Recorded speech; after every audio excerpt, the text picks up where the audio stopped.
Good morning, everybody, and you're very welcome to this morning's Signpost webinar. My name is Noel Meehan. I'm Head of Water Quality KT in Teagasc, and I'll be hosting this week's webinar. This morning, we were joined by Dr. David Wall. He's the Enterprise Leader and a Senior Research Officer in Johnstown Castle, and also by Cathal Redmond, Research Technologist, also based at Johnstown Castle. And today, they will be jointly presenting on very interesting topic, increasing the precision nutrient use in tillage and the tools and technology to achieve this. We're also joined as well by Fiona Doolan, who's Catchment Co-ordinator with the Better Farm for Water campaign in the Boyne Catchment. So everybody, you're all very welcome this morning. Thanks, Carl. It's great to be out on a miserable morning like this. So yeah, Halloween. So hopefully there's no gremlins in the system that will impact on the webinar today. So you're very welcome, everybody. So David, just you're enterprise leader in Johnstown Castle and obviously senior research officer. What's the enterprise leader role? I suppose, Noel, managing the resource in Johnstown Castle, as you know, I suppose we're the home of the environment, soils and land use research, and Karen Daly, and that is looking after the research side. But we have the farm resource and the labs, etc. So basically managing those with the team there on the ground. Strategically, what should we be doing in terms of the farm resource, in terms of the research that's going on in the systems with the new organic farm at the moment. And, we're going to open or launch the new labs, the National Agricultural Sustainability and Innovation Centre on the 14th of November. So busy times at Johnstown Castle, and, things are looking good. Yeah, some very interesting new additions to the campus down there, particularly the new research labs. That'll be a big benefit to the. Look, it gives us capacity, I suppose, to do all that analysis in soils, soil health being the new one there, water, biodiversity, soil biology, greenhouse gases, and carbon. So a lot of demand for that stuff at the moment. Good stuff. So look at just before you start presenting there, just to remind attendees that you can put your questions into the Q&A system there, and we will have a Q&A at the end of the webinar. So I think what's going to happen is, David, you're going to present initially, and then you're going to switch over to Cathal. That's correct. Yeah. Okay. So you can start going there. So just a reminder, pop your questions into the Q&A. So we'll talk to you in a few minutes again. Okay, thank you. Okay, thanks, Noel, for the kind introduction. So today I'm going to talk about NutriCheck network. This is a project or a thematic network across Europe that has been on the go since 2023 and is due to finish at the end of the year. And the aim here is to assess farmer needs for improving the precision of arable crop nutrition management, as Cathal or as Noel has outlined. So without further ado, let's get into this. What is this network about, and I suppose what have we been doing over the last 2 years? Right.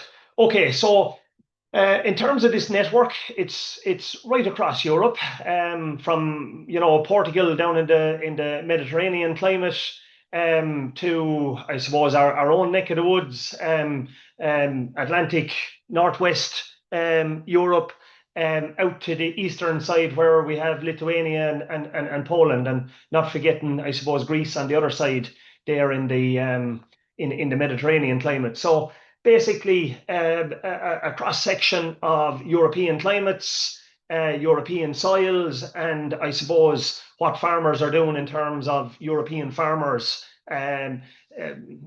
different demographic, different, I suppose, methods, different crops to some degree, although we focused around some specific crops, namely cereals, potatoes are as the root crop, and maize or corn, as it may be in some areas, as a fodder crop that has a lot of prevalence and a lot of nutrients being used on that. So the aim of the project to improve the precision of crop nutrition by compiling nutrition decision tools, I suppose, number one. So we have many tools available to us as advisors or as farmers or as industry, and then to promote farm-to-farm nutrition checking and facilitating knowledge exchange. So, is there knowledge in other parts, other countries there that we're not using, and vice versa? And how can we get behind, I suppose, that need for better precision, better efficiency in nutrition for many reasons, for cost, number one, and production, maintaining yields, but also for meeting those targets for water quality, as we're all aware of here at the moment, and also greenhouse gas emissions. So nutrients are integral, and nutrient management is critical for achieving those multiple targets. But not forgetting that nutrients are the fuel in the system for food production to start off with, and we don't want to lose those nutrients to air or water. The focus here is on the macronutrients, nitrogen, phosphorus, and potassium. And as I've said, wheat, maize, and potatoes were the crops of focus. Obviously, there's other crops in the mix, but those were, I suppose, the model crops that we looked at, that were present in most of the countries that we were in, and give enough variation, I suppose, to be able to see how different tools or different strategies of nutrient management might be focused around these three crops. And the method, I suppose, through co-creation between farmers, advisors, and experts. So everybody is involved, all the different actors in the network, and they all contribute in different ways. Obviously, the farmer is the primary user. The advisor is maybe using those tools in conjunction with the farmer, or using those tools separately to inform the farmer. And obviously you have other experts in the industry. So everybody from, the people supplying the inputs to other agronomists, and the agronomists associated with the buyers of grain or potatoes or maize, to demands from food buyers and others besides. And as I said, 9 countries involved there in the network, including Ireland, Denmark, France, Greece, Lithuania, Netherlands, Poland, Portugal, and the UK. So, and a wide outreach. So that kind of sets the scene for who we are and what we were doing. I suppose in terms of the project framework, how are those groups, I suppose, tasked, or how do they interact around the network, and what aspects are they getting involved in? So in each of the countries, we had a national expert groups, and they can review and advocate best decision tools and practice. So, they are the experts in their own right, and they're the think tank, I suppose, in terms of what tools, what decisions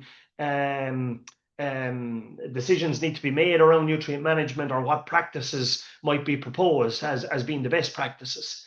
We wanted to create an inventory of decision tools that are out there, and this is quite extensive. When you do the trawl and you look at what's out there, within Europe, and those were the constraints, we have over 100 tools identified that specifically deal with aspects of crop nutrition, nutrient management planning. Crop nutrition clubs then are the farmers. These are key and central to the whole network. They're going to evaluate, or we're tasked with evaluating the decision support tools, and looking at opportunities on farm to change things in terms of how things are done. And they also feed back to the national expert groups, and disseminate to other farms in their area, and that snowball effect. We obviously have an online platform that's there and present in many of these networks to share and review tools and other information, and obviously a dissemination work package, as would be commonplace with any project. just before I get into the meat of the presentation, I suppose, we came up with this concept at the start in terms of the consortium and in the early days of the project, in terms of what do we need to be doing in terms of crop nutrition, decision making, what are the key aspects that we need to be looking at in a more fundamental way. And we came up with this three-step checking approach. And it it's fairly logical when you think about it.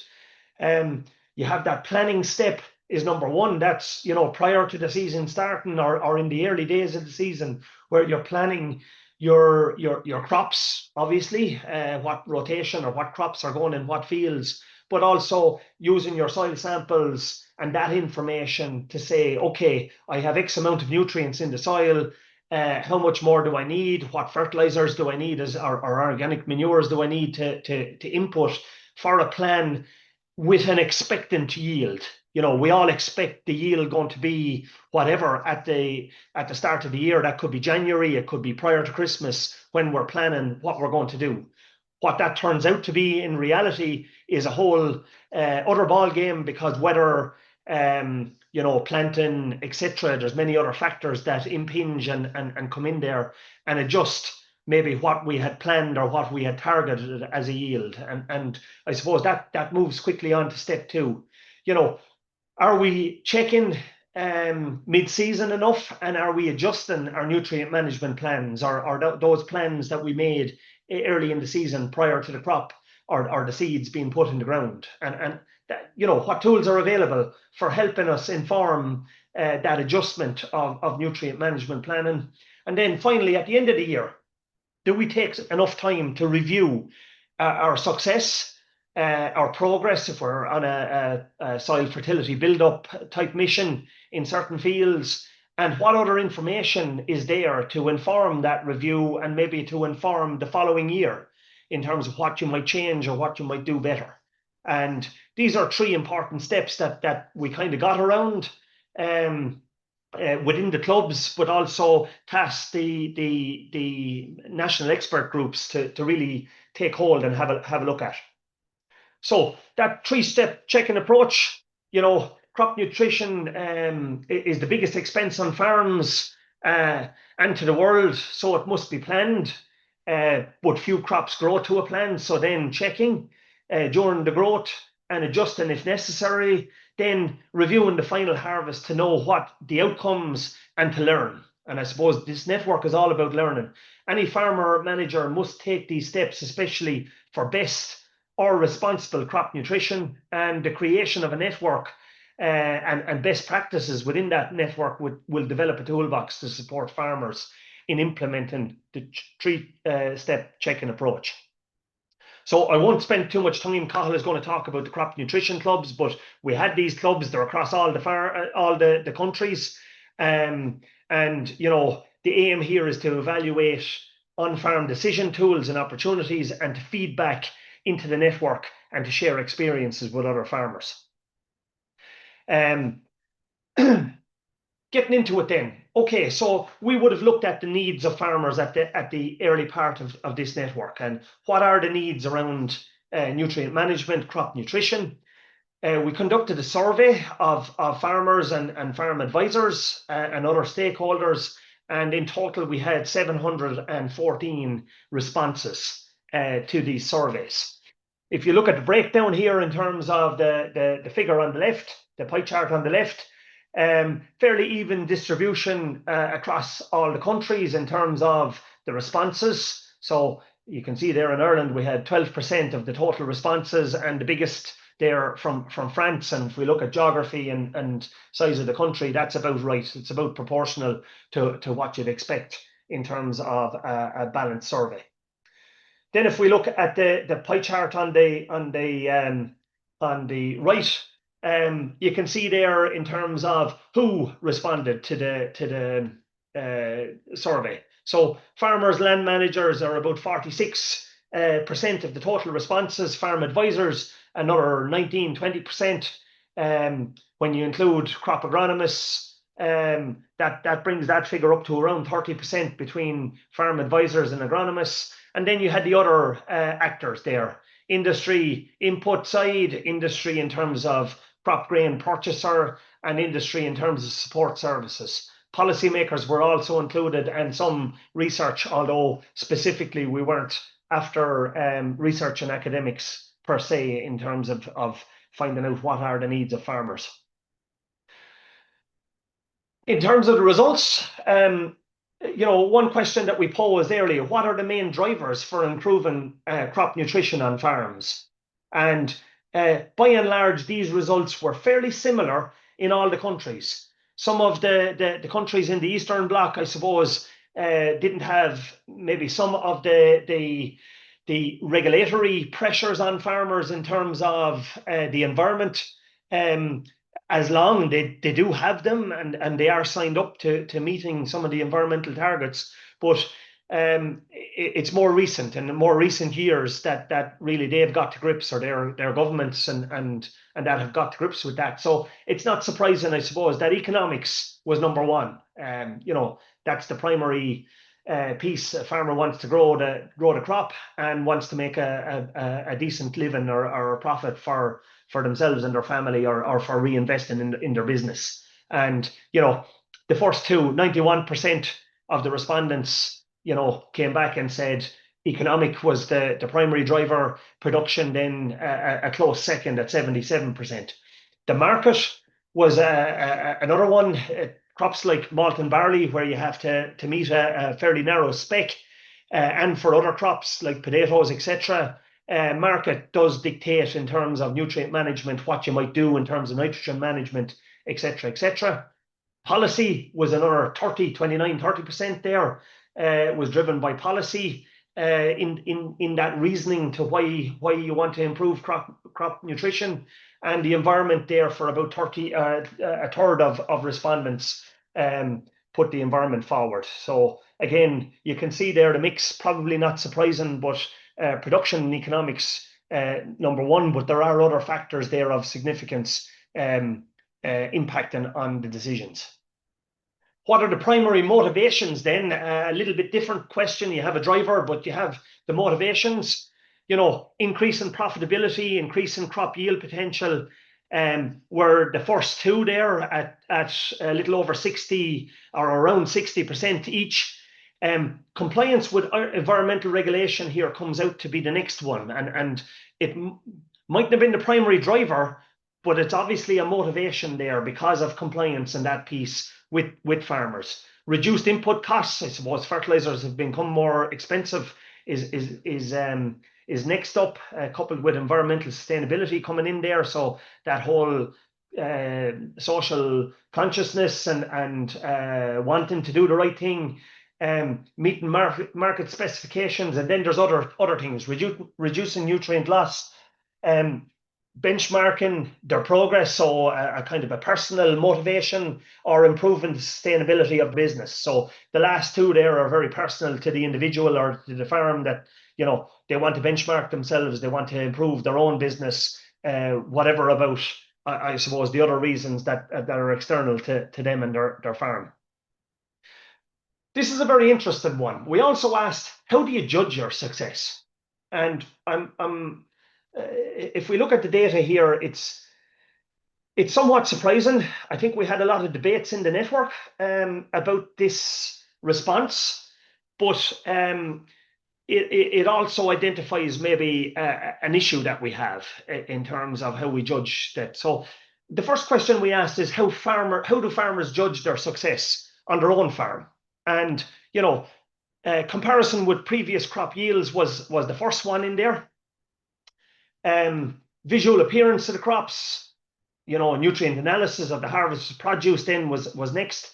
Guesswork, no evidence used, they just guessed.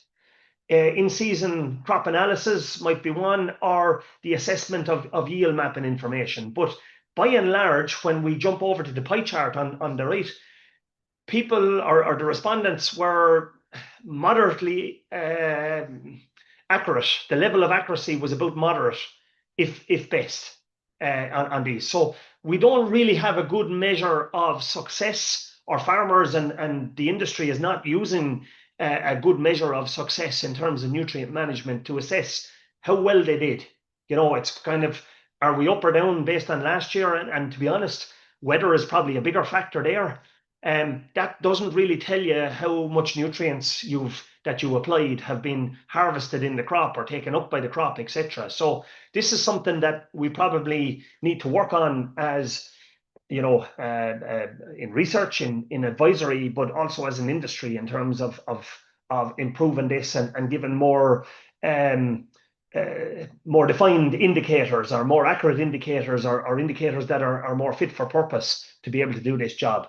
Few more slides, just key data used in crop nutrition decisions. Obviously, soil analysis, crop type information, soil information, crop yield information, and previous crop type being the top ones. Previous soil amendments, soil N analysis results in some parts of of Europe, environmental nutrient limits, crop nutrient balance, crop tissue analysis, grain analysis results. You can see there's a mix of data that we're all fairly familiar with, but a lot of that data, there's only 35% of respondents said that they were using it in any meaningful way. So a lot of data out there, and we assume that it's being used, but it may not necessarily be used because there's not a system, there's maybe not a tool that a farmer has identified or an advisor has identified to incorporate that into a final decision. Barriers to adoption of crop nutrition tools, cost. And low farmer income were certainly big ones there as the first two bars here in terms of being prohibitive or a real barrier to investment. The size of the farm, again, too small to carry the financial investment individually, so they may be looking for a contractor or an advisor or whatever to bear that burden and to spread that tool across multiple farms. Lack of farmer awareness was a major one, and education. So you can see here the next 3 or 4 bars are about education, training, awareness of what's out there. Agri-contractor, so somebody else is actually doing the work, so they don't get involved, and that's a reality on many farms. And then other barriers, changing traditional practices is difficult. Adopting rates and new ideas can be difficult, not considering long-term, health and benefits of changing the system, and responding to environmental policy was last on the list in terms of a barrier. Final slide or two. Key needs for farmers to increase precision of nutrient management, education, awareness raising, and access to finance being the top 3 there. Availability of independent research. This was different across different countries in the world. In Europe, should I say, the Eastern countries wanted more of this independent research because they didn't have maybe that established to the same level. If you come to our neck of the woods, that is available, and the percentage of stakeholders saying that was a real need was lower because they already had access. Availability of economic cost benefit analysis information on tools and stuff is something that came out as a need. Incentives from industry, incentives from government in terms of access to tools, etc., were also important. And my final slide then, key needs to increase precision of crop nutrient management, and that in terms of the experts rather than the farmers in the group, it came out to be the same. And if we concentrate on Ireland here in the middle, education was a need by 2/3 of the respondents. Availability to independent research, the experts said that was 100%. We needed that, or farmers needed that. And awareness raising was also very high. Access to advisors, independent crop nutrition advice being important, and incentives from government there at 27%. So look at, I'm going to stop at this point and hand over to my colleague Cathal to take it from here. Thanks, David. And Carl, when you're ready there, you can share. And David, maybe knock your camera off as well there if you don't mind. And just remind everybody that you have the Q&A there for any questions you have. Thank you. Okay, so can everybody see that? Yeah, I think that's good to go there, Carl. Yeah. Okay, cool. So, hi folks, my name is Cathal Redmond. I'm Teagasc Nutrient Management Advisor based here in Johnstown Castle in County Wexford. So, the crop nutrition clubs are a bunch of focus farms who are set up to, I suppose, trial and evaluate new tools and technologies available on the marketplace that can help influence their nutrient management decision making. So Ireland has three crop nutrition clubs. We have one in Dublin, one in Kilkenny, and then one in Wexford. So we have a good geographical spread. The crops that we were mainly looking at were cereals, oilseed rape, beans, and peas, and potatoes.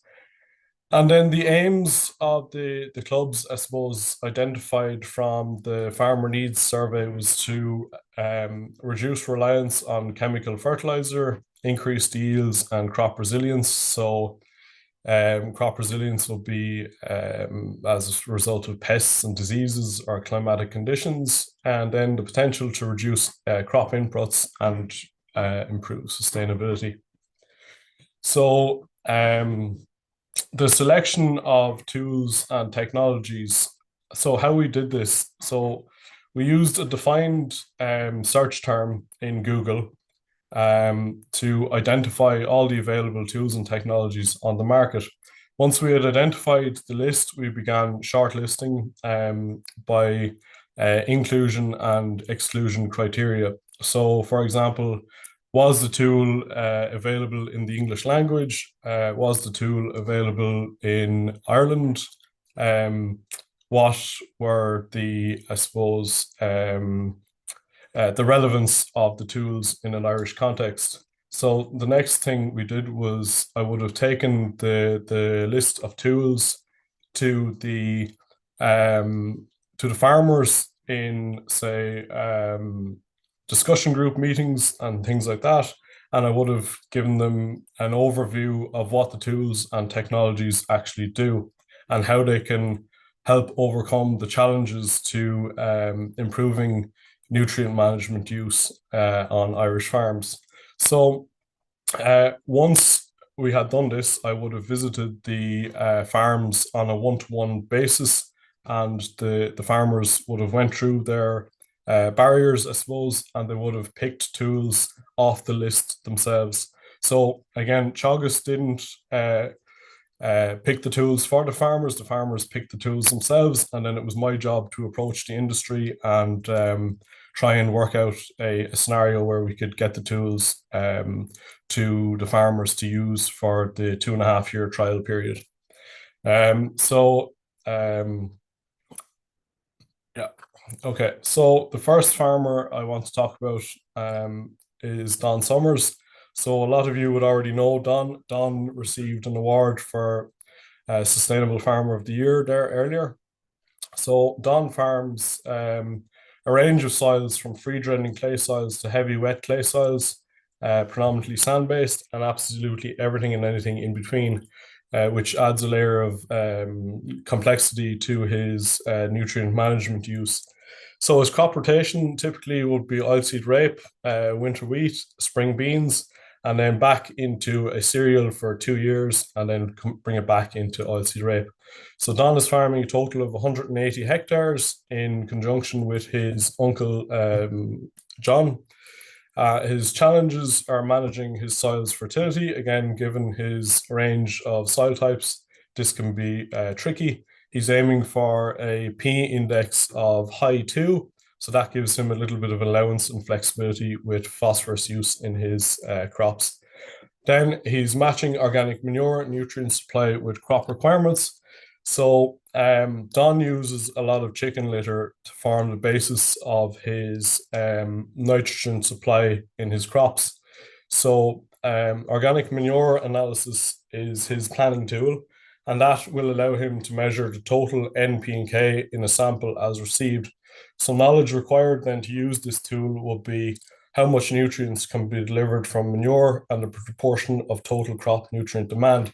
So obviously with total analysis, you still have to work out what the availability is of those nutrients. So with chicken litter, I think it's about 63% availability. And then if you're using pig slurry, it depends, it's about 50% available. So this forms then the basis then for the quantity and type of fertilizer, of synthetic fertilizer he will have to buy.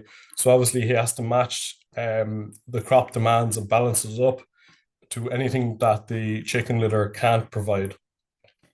So the key findings: very inexpensive, allows more accurate nutrient management planning, improved knowledge of how much crop nutrient demand can be supplied by the manure, and then it enables the calculation of additional chemical fertilizer to purchase. And I must just say that under the water EIP scheme, testing organic manures comes under a bespoke measure. So there is a payment out there for actually doing that. Right, so tools valued. Then Don would have used the Yara N sensor to check and adjust over the growing season. This measures canopy N using reflectance and then can vary the amount of nitrogen applied accordingly. Again, because Don is using chicken litter, there can be discrepancies with the nutrient content. So the aim of this was to use the N sensor to actually even out that crop. So knowledge required. So want to reduce the variability of N supply across cereal crops using chicken litter as the N source and account for mineralized N supply across different soil types and then adjust fertilizer applications. So key findings: it identifies differences with crop canopy within the crop canopy across the field, and the information needs to be used in conjunction with a fertilizer spreader that's capable of variable rate. So then there's a potential to save nitrogen based on the differences in the crop identified. So for example, this year, Don was able to save about 7.2 kilos of nitrogen per hectare versus his uncle's crops where he didn't use the N sensor and just went with Green Book values. So 7.2 kilos per hectare of nitrogen is about I think it's €1 a kilo nitrogen at the minute. So that's 7.7 euro and 20 cents of a saving across his winter wheat. Right. So the next farmer then is Robert Madigan down in Kilkenny. So Robert farms medium clay loams, which are fairly light. So he's been able to min-till since 2018 with his winter crops. His crop rotation is typically oilseed rape, beans, winter wheat, winter barley, spring barley, and then bring it back into 2 years of oats. He's farming 35 hectares, and his main challenges are achieving higher bushel weights in barley and matching manure and nutrient supply with crop requirements. Again, like Don, Robert uses some cattle slurry, so his challenge is to find out what's in that cattle slurry and then match it up, balance it up to crop requirements with synthetic fertilizers. So tools evaluated. So check and adjust. So Robert was using leaf analysis. So this is basically broad spectrum nutrient analysis. So it gives you your N, P, and K, S, and then your trace elements. So knowledge required. So want to assess if crops were lacking in any specific nutrients and solve the issue of low hectoliter weight in the barley. So this assesses canopy health and then can detect and solve crop nutrient deficiencies. So the key findings coming from this, well, it works. So we used 2 years worth of leaf analysis with Robert, and we found that his crops were significant. His barley crops were significantly low in copper and zinc. So we would have done tramline trials and applied these trace elements to solve the deficiencies, and as a result, we increased the kpH in the areas that were applied with zinc and copper, and then also the leaf analysis showed significant differences where copper and zinc were applied. So do they work? So grain analysis and nutrient budgeting was another tool then that Robert used, which assesses the nutrient status on a field by field basis. So nutrient budgeting is basically a credit debit system where you look at the total inputs for N, P, and K, and then you look at the total offtakes that's calculated coming back from the grain analysis. So knowledge required, so it's more information for nutrient management planning and aims to maintain soil fertility and increase long-term crop yields and potential to reduce fertilizer use. So the key findings, some benefits identified, so need to sample grain in good and poor areas within fields to compare results. So if you're just sampling a field, just taking one sample, it's obviously not going to tell you that much. And then need to conduct this analysis over a number of years to better understand the effect of nutrient budgets on soil fertility. So really you need historical data with this for fields, and you can build up an idea of the historical mineralization coming from the field. So then obviously you also need historical nutrient application data and then crop yields from previous years. So my last farmer then is Martin Ennis, based up in Dublin.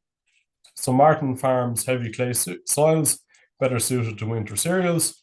His typical crop rotation is oilseed rape, followed by barley, winter wheat, and then into oats. He's farming about 400 hectares, and his main challenges are managing soil's fertility to stabilize grain yields in the long term, and then dealing with pests in his oilseed rape crops.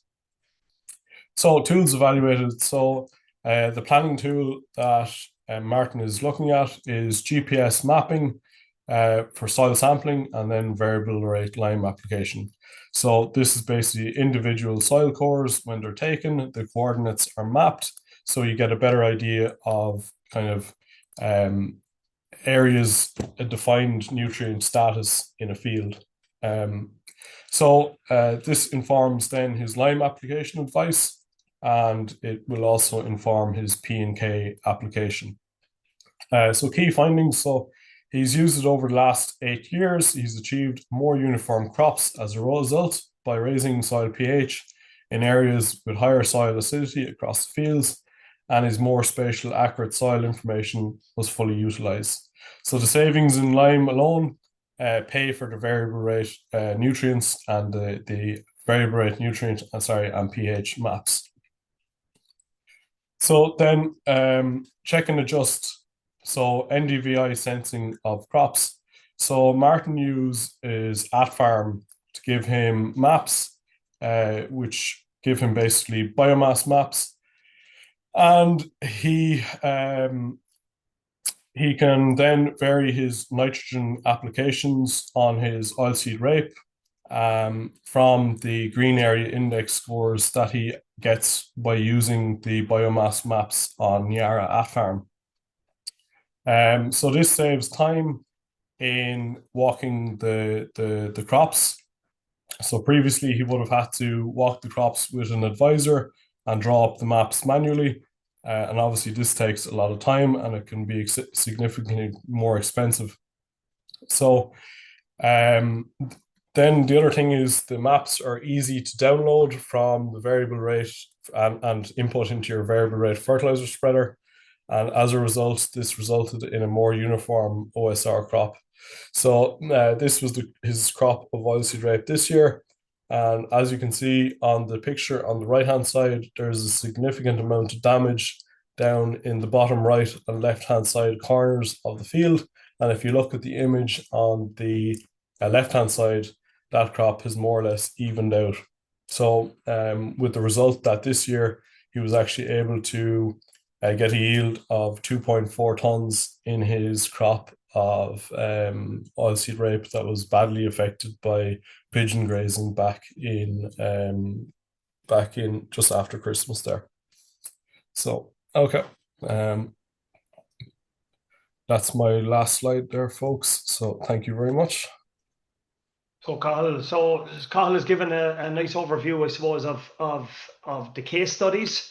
These are just 3 farmers that kindly worked with us over the couple of years, and the other farmers have evaluated other tools in the clubs and more besides across Europe. So at the moment, to finish the project, we're conducting a cost-benefit analysis across all these tools to work out, which tools are given a benefit, which tools are paying for themselves in terms of return on investment, and which tools, I suppose, out of that mix are less favourable for farmers to be using in terms of a benefit to cost ratio. So that's something that we will bring to you at some point in the future. We're finishing the project and finishing that analysis as we speak. So Noel, that's our piece, and we're happy to take questions.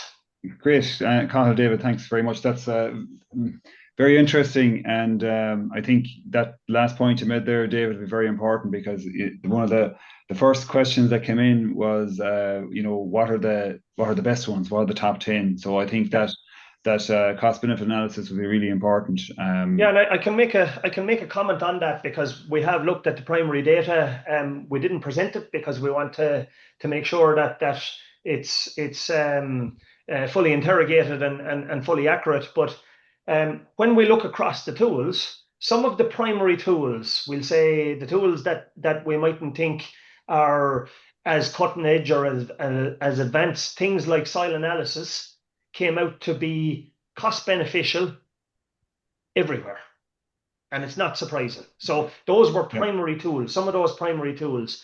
Some of the technologies were less beneficial because of the large cost, I suppose, of investing in the tools in the first place, and also potentially because farmers may not be able to use the full breadth of information that might be coming out of the tool. So they might need additional machinery like a variable rate spreader to be able to use the information more accurately, or to get the full benefit out of the information that's received. So we do have many tools on the shelf.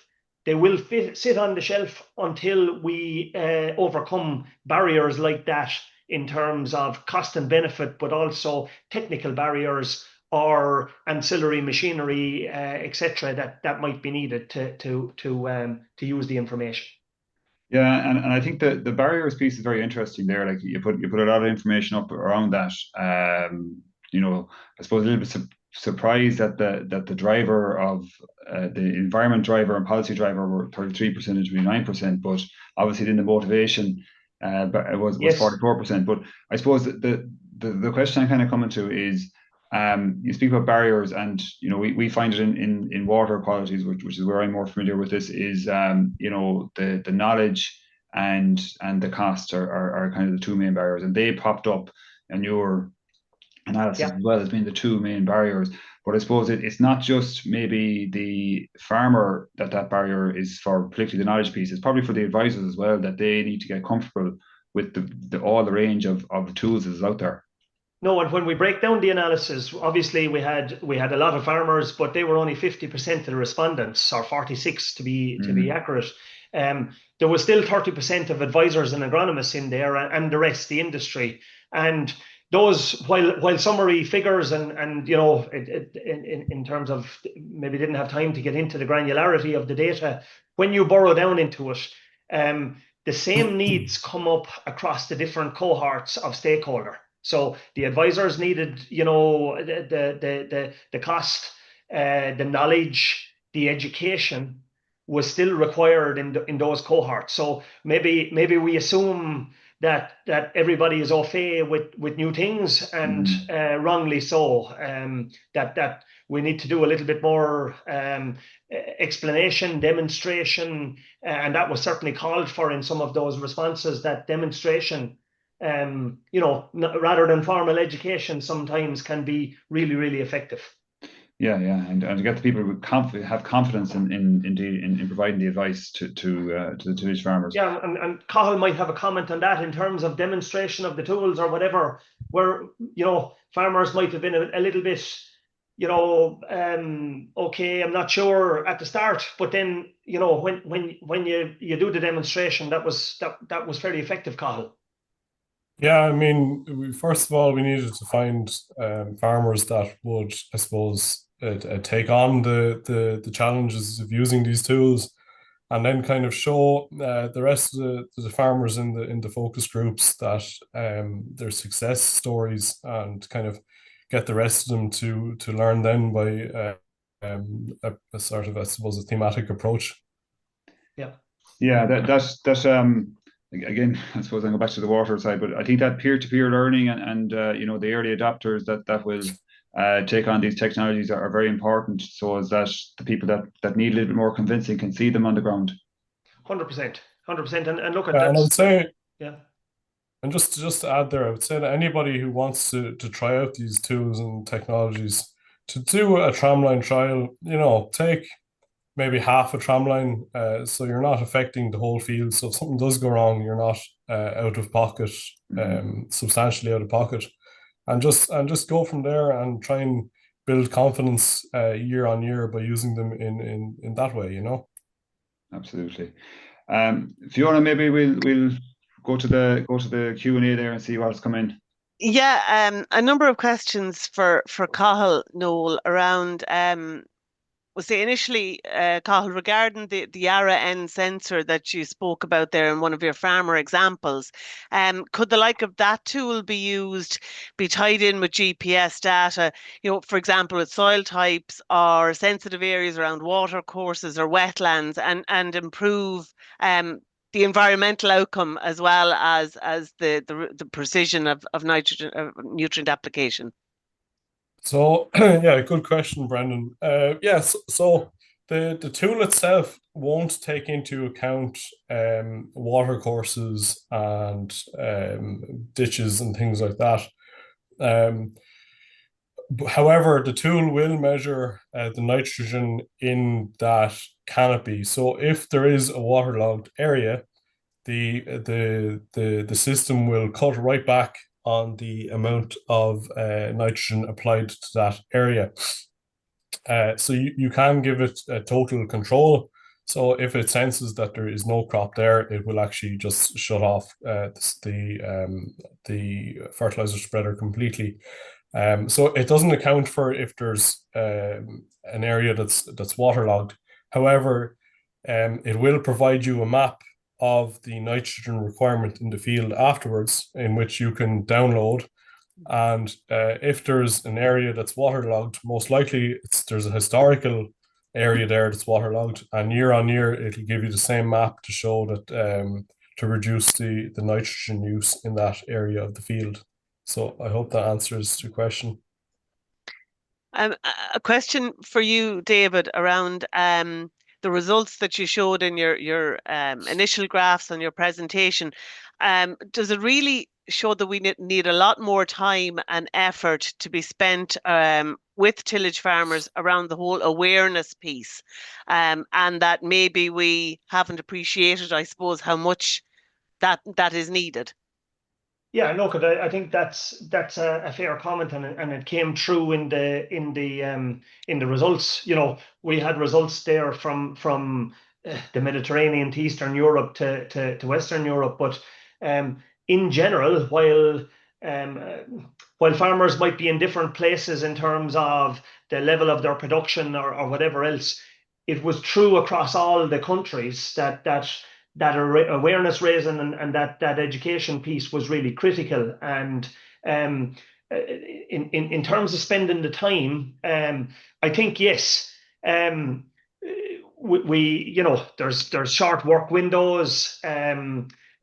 Getting planned ahead of time is probably something that we do very well, or farmers do very well. However, the adjustment piece in season is probably not something that happens to the same degree, because the season is progressing.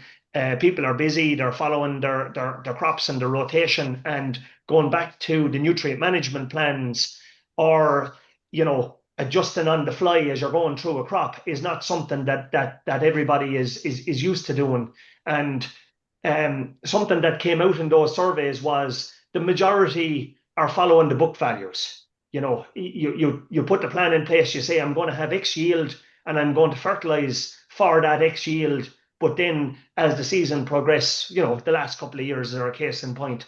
Some years are up, some years are down, and that adjustment piece is not something that maybe a farmer is going to take on their own. They need an advisor, they need an agronomist, they need somebody to talk to. If it's a discussion group, their own peers came out very, very strong in that.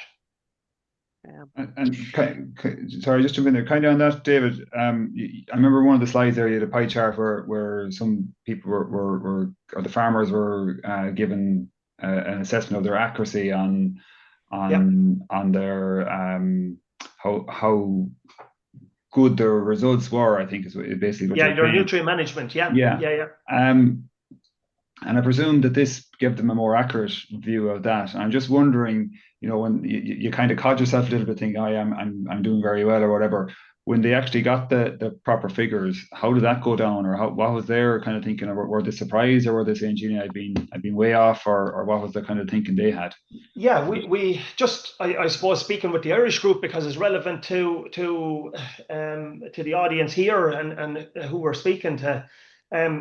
We had farmers, you know, and the experts in a couple of meetings at this point where we brought people together. And, you know, some of those reviewing tools that we use, so where you do the grain analysis and you work out the debit and credit, the nutrients in versus nutrients out. There was a lot of discussion around that for NP and K.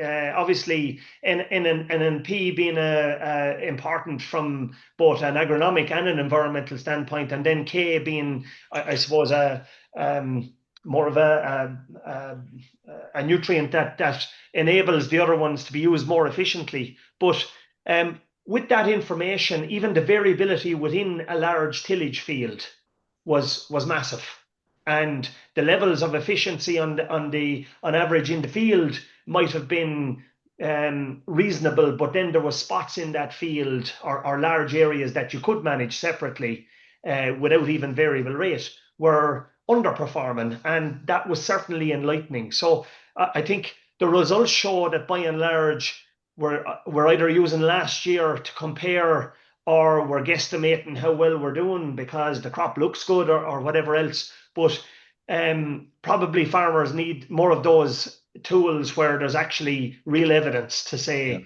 I'm doing really well, or parts of my fields are doing well, or do that diagnostic with an advisor and say, right, I have a part of my field that I feel is underperforming.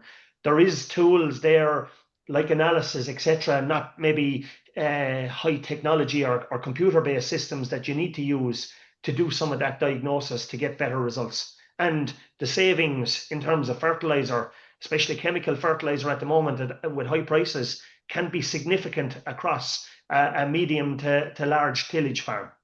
And I suppose maybe on that and that better analysis and better accuracy of what's going on in your farm, you know, and we had a recent document produced by the department there around the 6 NAP and the proposed measures, and one of the proposed measures is around the auto application of nutrients and restricting that organic nutrients.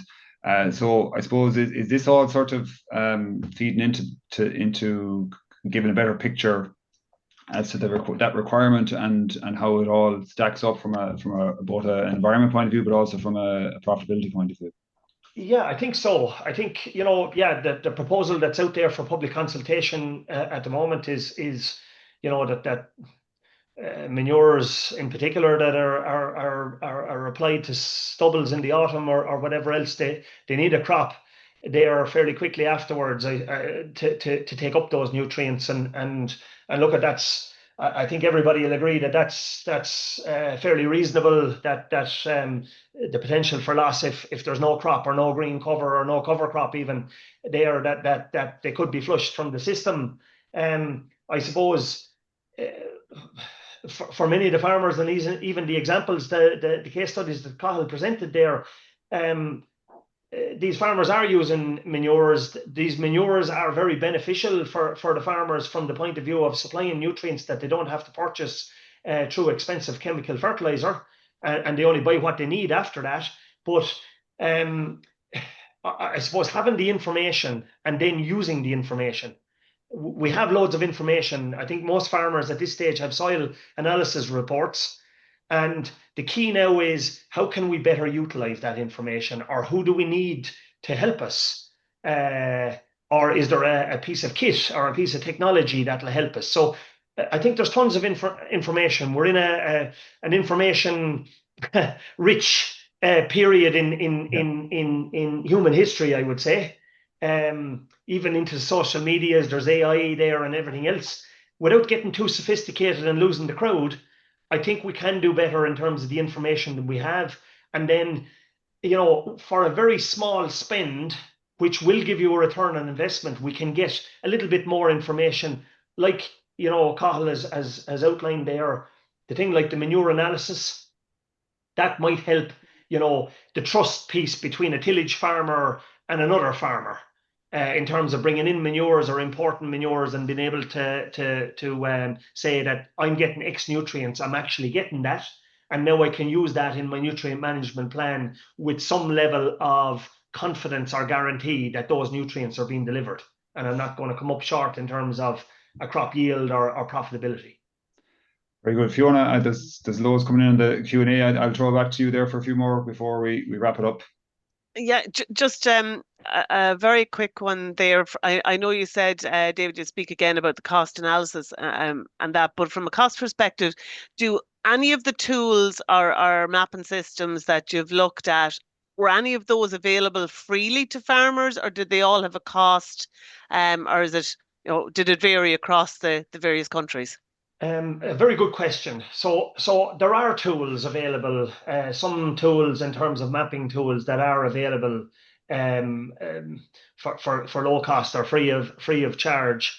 The issue that we found in the surveys and in that cost benefit analysis was that often we can get the information, the primary information, relatively cheaply.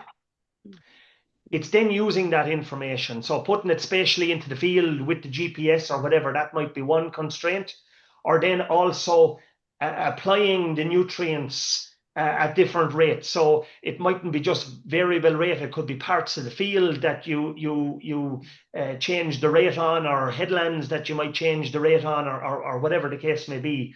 And that often is the sticking point or the barrier to being able to actually get a better result or have an impact there. So often we have the information, and it's a fair question. Some tools are a lot cheaper than others. Some tools require additional expenditure on machinery, IT systems, etc., backup, even service, annual service charges, etc., to be able to use them into the long run. And those all need to be taken into account, that it may not be the primary tool that you're after. It may be the ancillary tools or the ancillary supports that might run into the cost prohibitive category for that tool. And look at, we hope to share this information in the near future, and it may explain why a lot of our tools that are very good in from conception to delivery are really sophisticated, really good, but it may explain why they sit on the shelf. Yeah. Okay. I'm afraid that hour has flown, and we're at the end of the webinar. So I suppose I want to just say thank you to David and Cathal for your webinar, and we will look to forward to your cost benefit analysis webinar later in the year or early next year. I want to thank Fiona for helping out with the questions, Yvonne Maher and Cathal Summers for organising the webinar. As always, next week we will have Dr. William Burchell on the webinar, and he will be presenting on improving nitrogen balances and use efficiencies in Irish grassland. I suppose that's a very pertinent topic that we're looking at the minute. So William is based in UCC. I also want to bring to your attention the upcoming Teagasc Climate Conference, Farming for a Better Climate, Practical and Emerging Solutions. That's on November 11th in the Tullamore Court Hotel, and you can register online. And if you want further information, go to the Teagasc website or check out any of the Teagasc social media platforms for that. And finally, I just want to thank you, the attendees who have joined today and indeed join week in, week out. We really appreciate your loyalty to the webinar. We've always great numbers with over 300 again on the webinar today. So, that's down to you guys coming on board week in, week out, and it helps sustain us going forward.